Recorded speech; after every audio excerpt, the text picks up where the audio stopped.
It's like a premium hitter.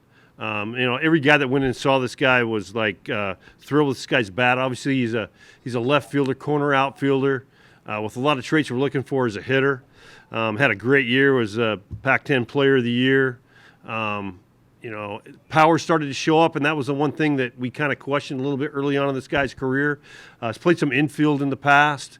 A lot of our guys had we hired a new scout up there, Gabe Sandy, who did Northern California, had a relationship with the kid early on. Gary McGraw, obviously.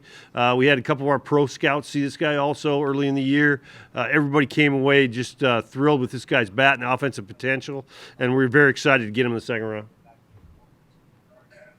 And then, I'm looking at the high school kids that you drafted today. These are all kids that have big time commitments. Nobody that's going to a mid-major or committed to a mid-major or anything like that. Is there anything significant about that? About their commits to schools, or just the quality of schools that they committed to. I'm sorry, say it again, Evan. I'm sorry, it's very loud here. The quality of schools that they committed to.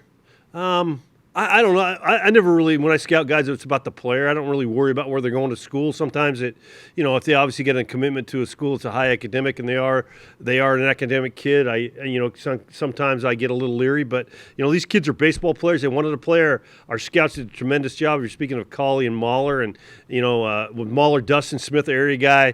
Knew this family inside and out. Had a great relationship with Josh Simpson, who does Texas for us, with the Colley family and Cam. We had a great relationship there. And, we don't have any concerns if these guys are not going to sign right now. Thank you, sir. Jeff. You're welcome, Kevin. Hey, Kip, on Colley, what do you like about him? Kid's a great kid. First of all, comes from a baseball family, dad being a coach there at Barbers Hill. If you watch some of these football highlights, you see what kind of athlete this kid is. He was a wide receiver, like a bubble screen dude, and he's gone. Quick-footed, shortstop with a good arm, like a twitchy dude. It's kind of what we say in the scouting world. I really love the kid, love the potential. Got a chance to stay in the middle of the field. It's kind of what we're looking for, and very excited to get Cam. Okay, and then on the fifth rounder, did he have to go to Atlanta because of COVID? Is that why he transferred to Georgia or to the high school?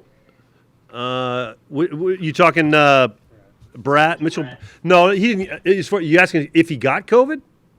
No. Did he leave Canada because of COVID and he had to go? Yeah, definitely. There's a lot of Canadian kids this year in this draft. Canada was basically closed, right? If you came out of Canada and tried to go back, you had to quarantine for, I think, 2 weeks, I believe. And Mitch came down, and he is a kid that really loves to play baseball. Actually, he was pitching in the draft league when we drafted him, and baseball rat, bought into this kid. Signed at Florida State. Fully intend to sign him also, and very excited. It was like, getting down here, he saw the opportunity to pitch in the United States, to get seen by more scouts because he wanted to play. So he spent the majority of the spring down here, not going back to Canada, home Canada. Had you had a relationship with him? Yeah, we our scout up there, if you know anything about Takashi Sakurama, T-Money, the guys, like the scouts up there tell me is there 5 T-Moneys? T-Money's everywhere. He knew this kid really well. T-Money works his tail off and had a good relationship with Mitch. No doubt, Mitch and his family. Knew him prior to COVID also.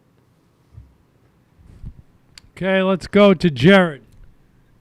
Kip, I know that you're obviously not going to draft guys who are not accomplished, but I guess there's such a thing as a college kid who maybe doesn't have great numbers, but is still a great prospect because of the tools. It seems like, though, a lot of these guys the last few years, they're conference players of the year, they're all first team, whatever.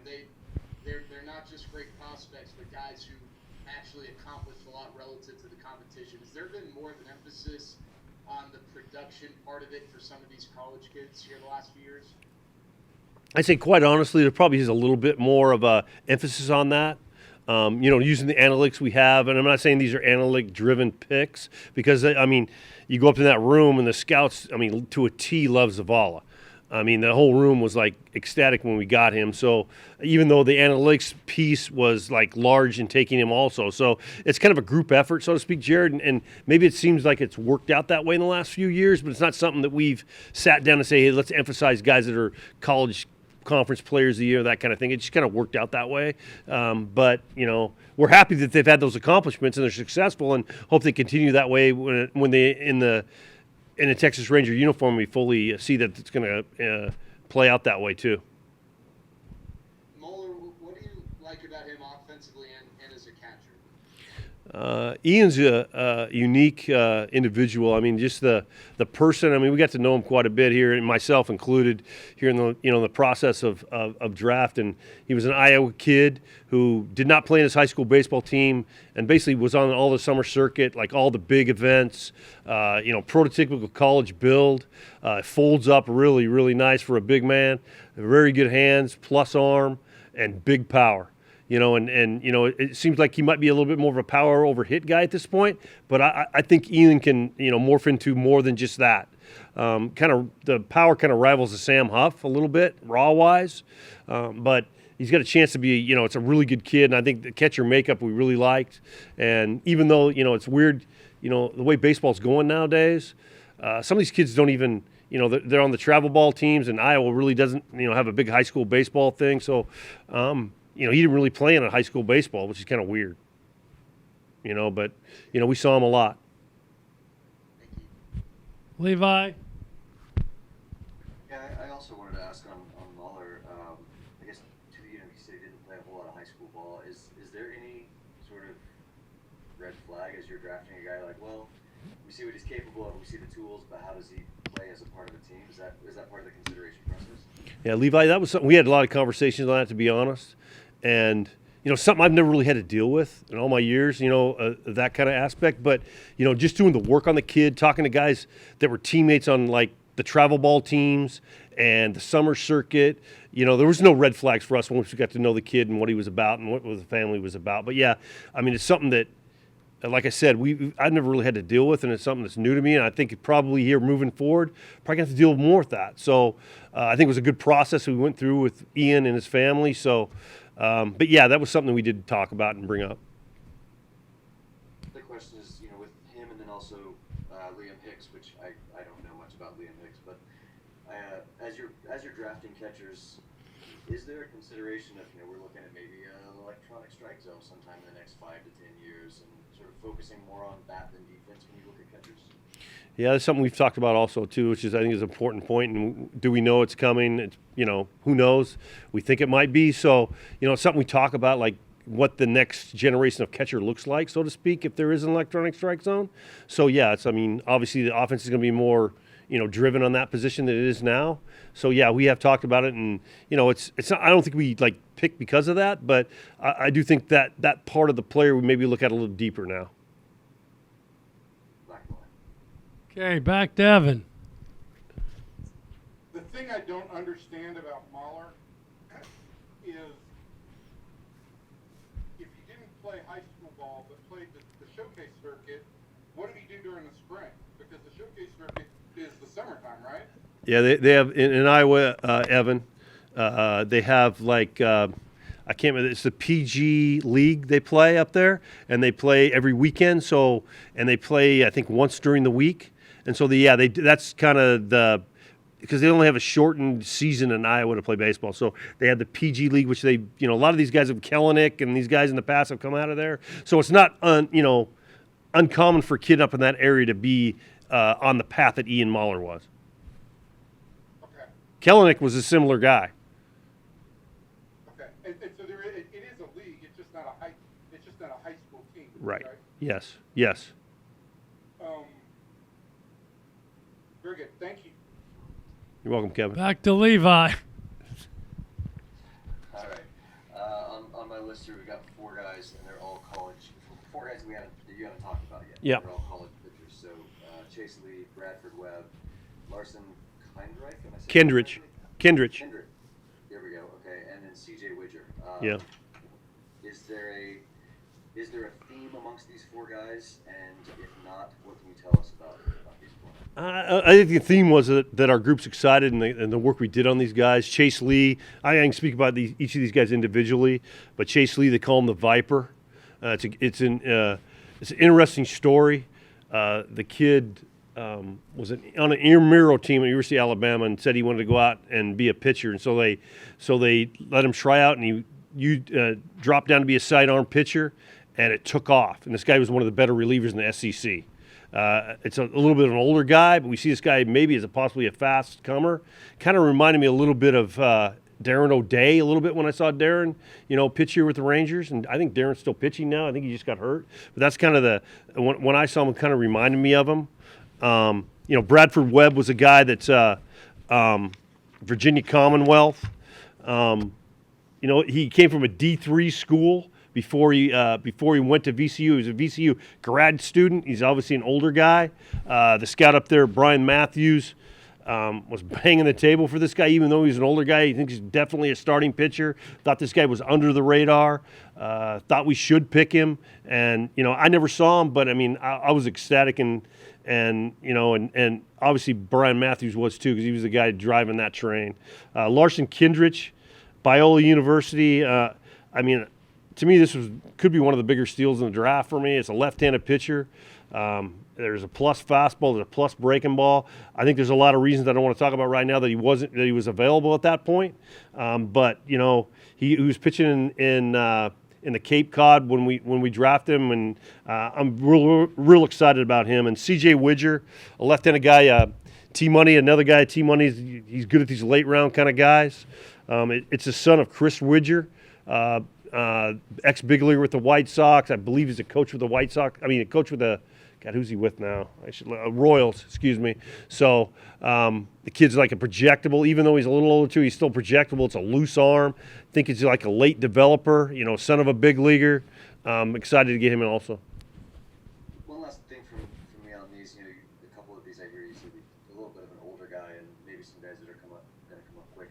Did you guys prioritize older guys that you think are going to get there quicker based on sort of the perceived window of contention, or was it just a matter of this is the best guy available? No, Levi. I think this draft was weird because you had a bunch of older guys. Just for the fact that COVID, all these guys have an extra year. There's not really a senior in this draft. Like most of these guys, unless you were a fifth-year senior, a fifth-year COVID senior, and no eligibility left, that was like a regular senior we normally had. So these guys all these guys still have eligibility left. So they're not really truly quote-unquote seniors, even though they're older. I think we're going to be dealing with this for a couple of years now with college baseball because, COVID, they just gave them an extra year of eligibility because they missed that 1 year. So I think it's going to take a few years for us to get back to the right age kind of thing. So I think it was just the nature of college baseball. Right on. Thanks, man. And we'll go back to Evan Grant. Are you saying that both Webb and Bradford, It's Bradford Webb, Evan. Bradford Webb and Lee had eligibility past this year? Because I'm seeing senior on both of them. The COVID seniors, Evan. Okay, so they still had eligibility next year? Yeah. Yes, sir. Okay, all right. You know what? I need to check on Bradford Webb. I'm pretty sure Chase Lee did, but Bradford Webb might not have. I'm not sure. I think he was a grad student, I believe. He might not have. I need to check on that. I don't know for sure. We did a lot of work on Will prior to the draft. Not just evaluating the kid and the talent and et cetera.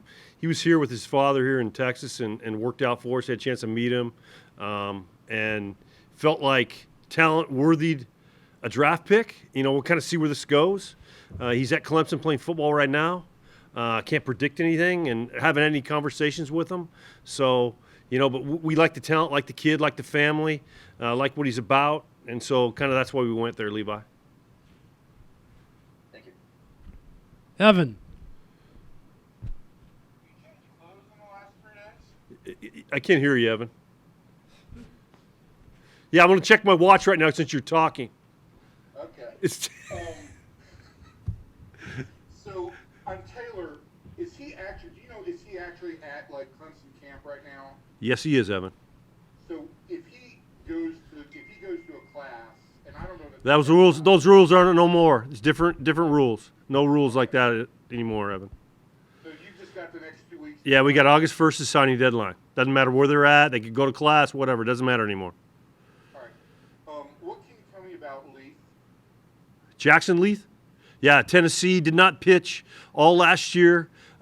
Seems kids from Waxahachie, and went to Blinn Junior College. Then Tennessee.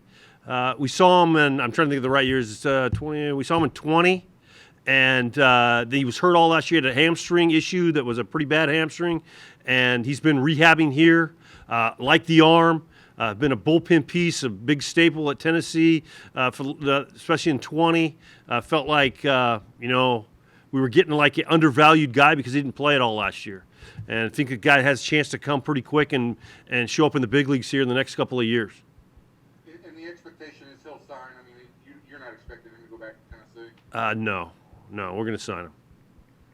And when you say rehabbing here, was he like at TMI? I mean, Yeah, Meister. Yeah, Keith. Yeah, TMI. Okay.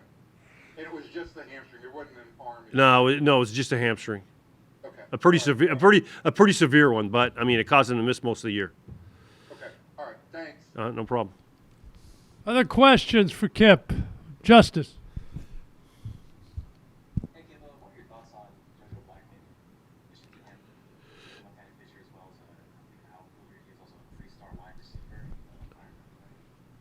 Yeah, JoJo's Brett Campbell, our area scout down there, identified JoJo and Jake Krug. One of our national guys saw him. Also, I got a chance to see him in a workout. It's a electric athlete. Obviously, the football, you watch the football video, is tremendous. The kid signed to go to University of Alabama, Birmingham.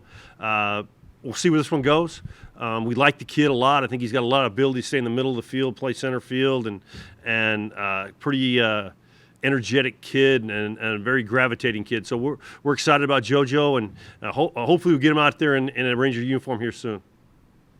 And who else you asked about? Or is it just JoJo? Yeah, my hearing's bad. Jeff. Hey, Kip, I had this thought yesterday. Biola College of the Florida Manatee. I'm from Colorado, and I had to look on the map where Eaton was. How do you find these guys? We got good scouts. I mean, these guys go everywhere and anywhere to find players, and that's, it's kind of our mantra, marching orders, so to speak, is like we'll go anywhere, anytime to find a player, and these guys work their tails off to go and cover their area, and they find these guys. Biola's in L.A., though. I mean, Biola's not hard to find. Right, but not exactly on the map like Fullerton in that area. True. But, I mean, our guys cover those areas. They even go to the Colorado State School of the Mines. Isn't that where you went? Yeah, that's where I grew up. Yeah. All right, appreciate you. No problem. Other questions? Back to Evan. Okay. I just want to hear Kip talk about geography some more. It's fun to listen to him rattle places off. You mentioned Landridge yesterday a little bit. Kindrich or Landrich? Kendrick, I'm sorry. Yeah. Thank you. Larson Kendrick, Yeah. right? Yeah, that's his name. And that's the kid from Biola. That Yes. I think I've been told he was higher than an 8th round pick, and you alluded to thinking that it was real bad. What's the story behind him?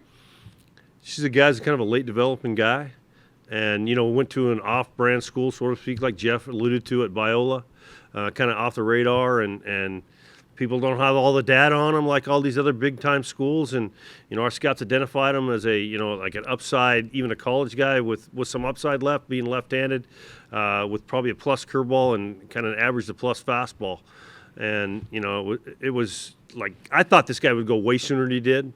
And I was shocked and surprised he got to the pick we got him at. So, I didn't think we had any chance at him going in, kind of where I thought he was going and where we got him. If that makes sense. I mean, we all obviously this is a big draft, right? Every draft is a big draft, but picking second was a huge draft. What as you sit here now, an hour after after it's over with, was there anything? How did anything play out in your mind in terms of? I know there's not a strategy other than getting the best player, but anything that kind of evolved as the draft went on for you? Probably unique in, like every draft's unique and takes its different twists and turns, so to speak. And this one probably being no different than some of the other ones. But we got picked more than we ever have. And I don't want to get into who we got picked by whoever, but there's a lot of, I know picking second, you don't think like, oh, you're going to have a chance at these guys you pick high. But, I mean, with the comp picks and some of these people having a lot of money out there, there was like at least 4 times we got picked, in top 10 rounds, which is probably more than, most drafts I've ever had. So, we had to think on the fly a little bit and make some adjustments, but we were prepared, and credit all the scouts in that room and all the front office team that we had, that we were able to, make good and solid decisions. But, we had to think. We got picked right in front of us a couple times. So, and that usually doesn't happen. It sometimes does, but I can't remember it happened that many times in one draft. Hey, and then the thing is, so much of the draft becomes, after the first round in particular, becomes managing money and how you shift that money around. You guys had, I believe, had done a lot of work on Stovall, and when he withdrew from the draft right beforehand, or right before Monday, how did that impact how you guys kind of shifted things? Because it was a significant investment. Yeah, I mean, we did a lot of work on Peyton, and he can't take himself. He was in the draft. He can't take yourself. He might have took himself out, but you can't take yourself out of the draft. He's already in the draft. So, but kind of basically saying he was not going to sign and go to Arkansas. So, yeah, I mean, we got to go in a different direction. And there was thoughts, and we had talks about it, and so, but it didn't formalize. So, is what it is. I wish Peyton all the best, and we'll get a chance at him here probably in 3 years after Arkansas. It also impacts how you kind of allot money, because it gives you the opportunity then to go for some of those overslot guys that have been around, right? Well, I don't want to get into the money piece of it, Evan. I mean, there's a lot that goes in. There's a lot of smarter people than me that figure that out. They tell me what to do because I probably got a C in high school math, Evan. So I'm not the sharpest dude in the world. So I have to have other people tell me that. So I'm not kind of like you, like a mathematician whiz like you. So, I have people tell me what to do. All right, thank you, Kip. Okay, we'll let Evan go back to the Pythagorean theorem, and we'll go back to Justice. I like that, John. Going back to Chase Leath from day 2, what other pitches or features of his arsenal, and how do they kind of play with his sidearm? You know what? He's probably the most unique one of the guys we took. And like I said yesterday, he kind of reminded me a lot of Darren O'Day when I saw Darren, and when he pitched for us and everything. But all the other guys are more like traditional guys. He's kind of the only one that's more of a sidearm kind of guy. So all the other ones are more traditional. Does that answer your question? What pitches does he feature aside? Oh, you talking Chase Lee specifically? Yeah, he's a fastball slider guy with a changeup. He's got 3. He kind of leans on. He's more fastball dominant. It's a sinker. He has it. He's one of those unique guys too that can throw down here and throw a fastball up in the zone a little bit, almost like looks like a rise ball, so to speak, like a softball pitcher. And he does that, and he uses a slider down in the zone. And he has a changeup. He doesn't use all that much. His fastball velocity is still hovering the high 80s. Yeah, I actually saw him a couple times. He's up to 93. I don't think he's going to pitch there, but it's like an average. But, from that unique slot, it plays a little different. And I don't think velocity is like, you see Darren O'Day pitch for all those years. Darren O'Day was a high 80s guy. So, I mean, he can be that type of guy, too, in the big leagues.